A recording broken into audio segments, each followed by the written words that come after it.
I think the reason more people aren't talking about what this man did to get arrested is because they don't understand what this man did to get arrested. A Clarkston man was accused of smashing cameras.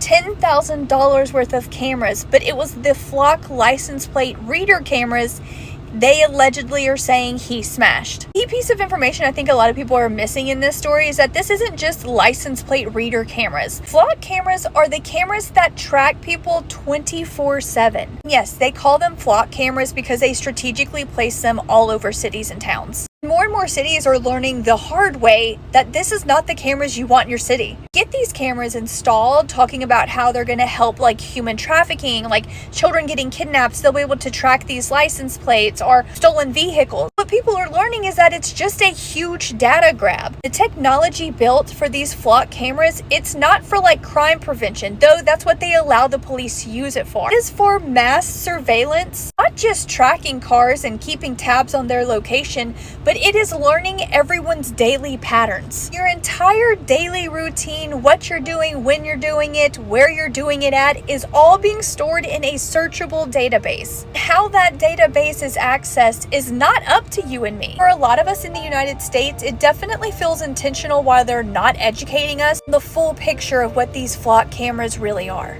Flock cameras are the main thing that law enforcement uses now to catch criminals. That's what it is. As clear as I can say it. What we'll do is I'll put a picture of a flock camera on this so that you'll see it. But they're everywhere. Once you see this thing, you're going to realize that you see them everywhere. It is a camera that is positioned to capture your license. That's what a flock camera is. But these cameras capture more than your license. They can capture the interior of your vehicle as you drive by these cameras, especially the positioning of the camera. And it's legal. And so what happens is this camera captures your tag. And when it captures your tag, it's able to detect where your vehicle has been anywhere in the United States where there are flock cameras. If you're in Georgia and you travel to New York, every time your vehicle tag gets captured by a flock camera, it is entered into a database and they are able to track it. The first time that I actually got immediately scared, you know, like you see the next step right in front of you, you know, all this time I've been saying, you know, this is a slippery slope. This might happen, you know, and that was the first time I was like, oh, it's here. This is it. This is like the stuff that I've been a conspiracy theorist about for the last couple of years. And now we get to view it in real time.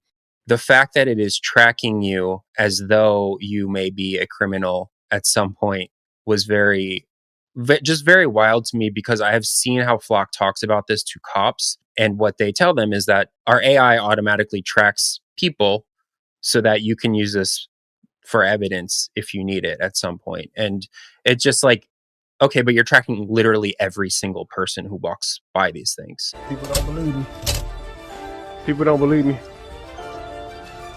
It's called Raven. We got Raven poles on each street in Maple. Maybe like 2 or 3 poles on each street. And if you shoot a gun, it will send us a notification to our cell phone saying somebody is shooting at this location. And we also have flock cameras.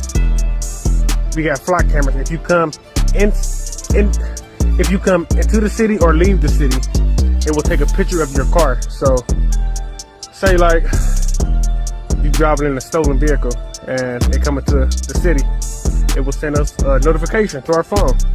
Hey, it's a red Honda Accord traveling eastbound on Libby Road. Shit, hey, we all running outside and we go hunting for that fucking Honda Accord. You know? So we got Flock and we got Raven. If you don't believe me, look it up. But y'all getting charged. Watch. Y'all want to shoot them guns? Y'all getting charged. Let's go. Let's go back inside. Why should people care about surveillance?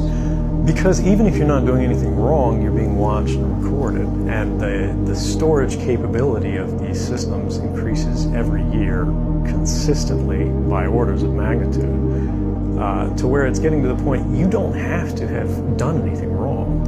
You simply have to eventually fall under suspicion from somebody, even by a wrong call, and then they can use the system to go back in time and scrutinize every decision you've ever made, every friend you've ever discussed something with, and attack you on that basis to sort of derive suspicion from an innocent life and paint anyone in the context of a wrongdoer. The greatest fear that I have regarding the outcome for America of these disclosures is that nothing will change.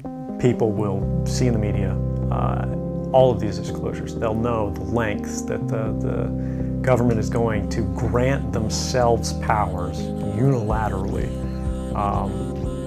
to create greater control over American society and global society. But they won't be willing to take the risks necessary to stand up and fight. And the months ahead, the years ahead, it's only going to get worse.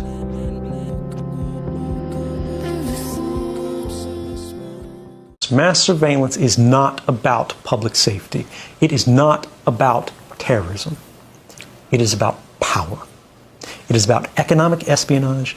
It is about diplomatic manipulation. And it is about social influence. It is about understanding the actions of everyone in the world as carefully as they can, no matter who they are, no matter how innocent their life.